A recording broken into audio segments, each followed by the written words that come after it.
Now coming to the first aspect, that is the sole and ultimate evidence of truthfulness of Islam.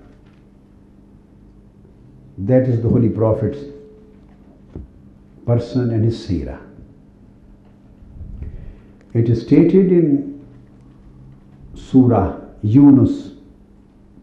Surah number is 10 and verse number is 16.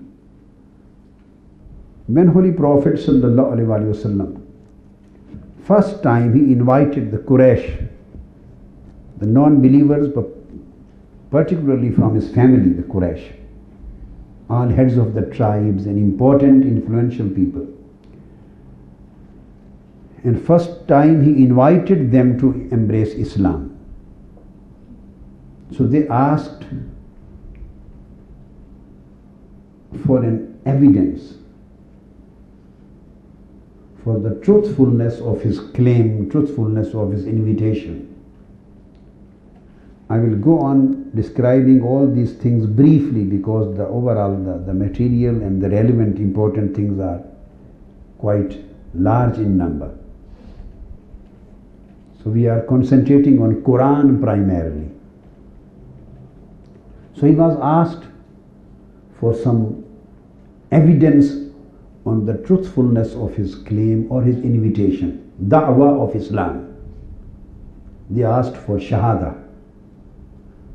They asked for dalil, evidence, argument. Holy Prophet ﷺ stated, according to this Quranic revelation, this verse was revealed and he stated, فَقَدْ لَبِثْتُ فِيكُمْ عُمُرًا مِنْ قَبْلِهِ أَفَلَا تَعْقِلُونَ. This was in response of their respect or in response of their demand. He said that the first and final evidence for the eternal truthfulness of Islam and my claim and my invitation of Tawheed and Islam is my own life. He said, so I have spent among you a greater part of my life. Don't you use your minds to understand? So he invited them to read his own personality. He invited them to have a critical appreciation of his own life, to look into his life, into his personality. And the argument was, the basis of evidence was that if the uprightness, purity, cleanliness and undoubtfulness, the beauty, the acceptability of my personality, of my life, of my conduct, of my behavior, which I have been performing throughout my life, and which you have been watching right from my childhood till today. If my life is acceptable to you and you can't find any kind of fault, any kind of wrong, any kind of misguidance, any fact in my life against truth, if you don't find anything of this kind in my life, so it means if my life is the source of truthfulness, then this is the greatest evidence of truthfulness of da'wah which I am placing before you, and that is Islam. That is da'wah of Tawheed. Because Holy Prophet ﷺ had invited them to Tawheed, saying all these 360 or more than that idols and statues which you worship, they are wrong, they are not the gods. And real God is one. Real Lord is one, and He is the creator of the universe, and He deserves to be worshipped only. So this was the da'wah, invitation of Tawheed. And they asked the argument, the evidence on this claim, on this invitation, and as an irrefutable evidence, he placed his own life, his own seerah, his own conduct of behavior in front of them as the evidence for critical appreciation, and said, "Afala ta'qilun."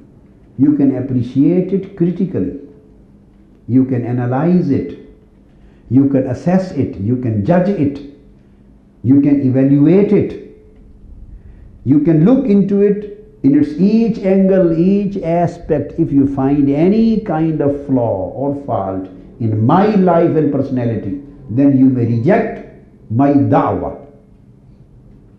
And da'wah of Tawheed, da'wah of Risala, that Almighty Allah has raised me as the messenger, as the apostle, as the prophet, and He is the only one to be worshipped.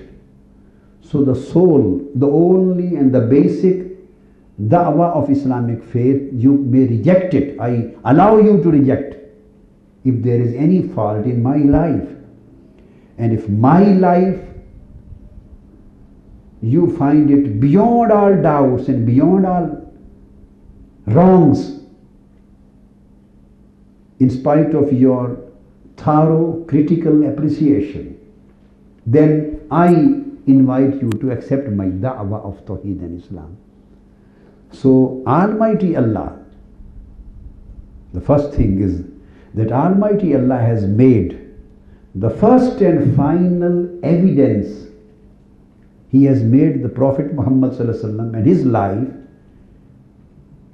and his personality as the first and final evidence of his truthfulness, evidence on his own divine existence, evidence on his own divinity, evidence on the correctness and truthfulness of the claim of Tawheed and Da'wah of Islam. So the sole evidence which was placed as the first conclusive evidence in front of humanity, that was the life of Holy Prophet Sallallahu Alaihi Wasallam. So that's why, since Almighty Allah has placed all burden of proof, proof of what? Proof of the truthfulness of Islam, proof of the truthfulness of Quran, proof of the truthfulness of Tawheed, proof of the truthfulness of the faith, Islamic faith, proof of the truthfulness of each and every reality that was being claimed by Islam and that was being propagated by Islam. So the whole sum of the burden of proof was laid down on the shoulders of Holy Prophet Sallallahu Alaihi Wasallam's personality, his life, his conduct, his behavior, his position. That's why prophethood and the personality of Prophet was made so much pure and perfect and excellent. Islam and Almighty Allah, I would say, can't afford any kind of defect in Prophet's personality. He can't afford it,